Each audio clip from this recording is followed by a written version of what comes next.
morning, this is Sakshi Roda and welcome to ABP Live. Today we have with us Mr. Harit Nagpal, a marketing professional with over 4 decades of experience of working with firms such as PepsiCo, Marico, Lakme, Shoppers Stop, Vodafone, and he has been with Tata Play for over 13 years now. Welcome, sir, the CEO and Managing Director of Tata Play. Sir is here today to discuss with us the latest book that he released, Adapt. Welcome, sir, and thank you so much for being here. Thank you for having me. Sir, please tell us a bit about the book.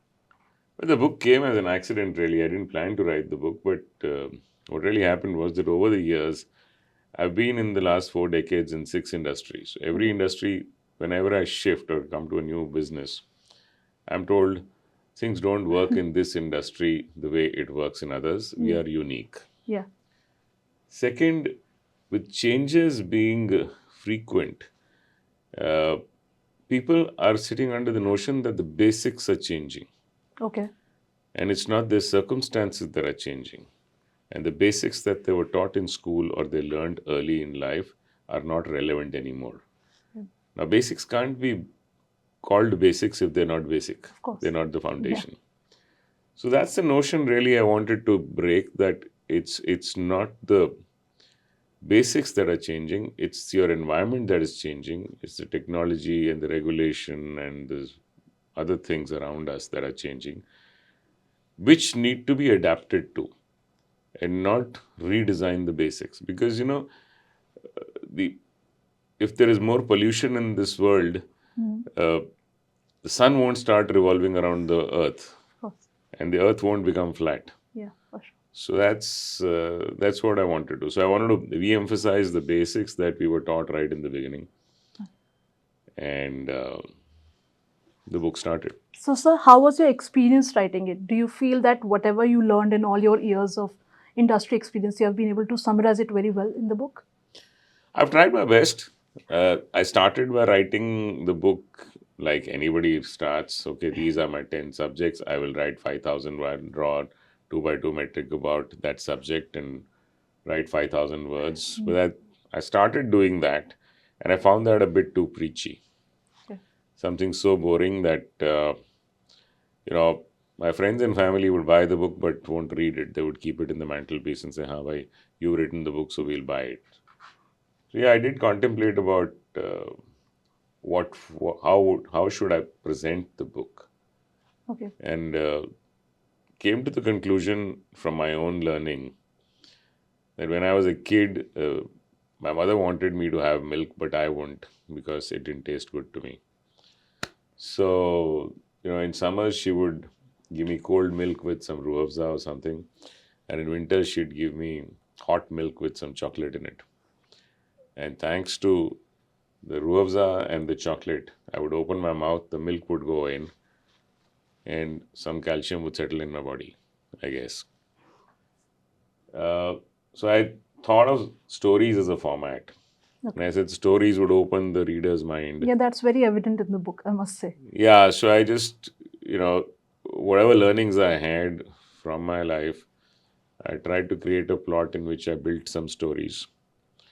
And the objective being that the story would engage the reader, open his mind, the story goes in, and with that some calcium or some learning would settle in. So that was the whole intention. Sir, I would definitely want to ask you, what do you think are the basic factors that are very important for any business to thrive and be successful in the long term? They're very simple. You got to know who your customers are. You got to have a proposition for them. You got to be able to communicate that proposition to them effectively. You got to reach the product that you have to them. And then you have to have an organization with a bunch of motivated people and a culture that actually is innovative, is thinking afresh, is connected with the customers, and is bringing out new ideas and making the most of the technology that's available today. These are the basics. I mean, from times immemorial, we've been working with them. And but the other aspect that you want to understand is, every time the technology changes or circumstances change, we say, "Oh, let's, we are dead now." Yeah. The mindset really that has succeeded in business is that every time there's a disruption or a change, actually, if we can use that change Yeah. or what that change has caused to differentiate ourselves, to catapult and take our business to the next level, Yeah. Then that change becomes an opportunity instead of a threat. Of course. And there are many examples of that. I mean, like a lot the companies that have succeeded have actually used disruptions to their advantage. Become change makers then. And that's what adapting is all about. Yeah. Sir, what do you think about the ease of doing business in India? Like, what, in your opinion, what are your views on, like, what are the major problems that young entrepreneurs today face when it comes to the ease of doing business today? The very fact that so many entrepreneurs are coming up and so many are succeeding, and your and my quality of life is so much better than it was yesterday. Of course. And it is all thanks to the products and services that new businesses have created or older businesses have brought in new products and services which have benefited our life. People must be succeeding. So I'm not here to complain. I would say my personal experience has been that people who want to succeed would succeed. And they do succeed. And we have seen so many successes around us. So something must be working. Sir, recently, industry veteran Narayan Murthy, he said that young Indians need to work 70 hours a week for India to be able to compete with other developed nations. What are your views on the same?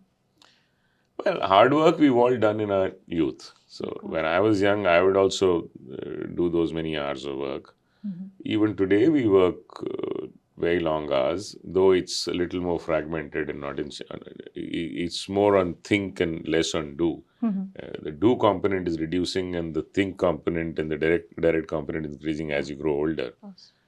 So, see, I don't think he meant 70 hours as in 70 hours. He meant that you need to put in a lot of effort for you to succeed. Of course. 70 hours was probably just a metaphor there. Okay. So, sir, then when I read your book, I read, of course, there's a lot of focus on the customers, but there's also a lot of focus on the employees. So, sir, what do you think is a healthy work-life balance? And do you think by maintaining the same for employees, a business can still be successful? So, I think that's a very important aspect you brought about. It is people who are the differentiator. Because technology, capital, etc., are available to everybody. Of course. This is not something that only a handful of people have access Absolutely. to. Yeah. So, what's the differentiator? How much do you know the customer? They are people. How much do you know your employees so that you can build a culture around in the organization which is growth oriented, which is looking for opportunities, which is exploiting those opportunities, which is adapting to the new technologies that are available, new circumstances that are there, and catapulting your business ahead. Okay. So it's about people, first of all. You have to understand the people because that's your differentiator, either in the customer or on your team, both sides. So that's what it is. Work-life balance, if you ask me, technology has been a big boost to improve our work-life balance. Of course. And I would put it this way, that for example, when I started working, that's 4 decades ago, we had no computers, no emails, no search engines. If I wanted to understand something, I had to go to a library, pull out some 5-6 books, reference each other, etc., and put together a paper which we had to discuss subsequently, and then we got down to work. Yeah. So, creating the dots before you connected them took a very long time. So if you had 9 hours in a day, 8 went in creating those dots and 1 hour in connecting those dots. Yeah.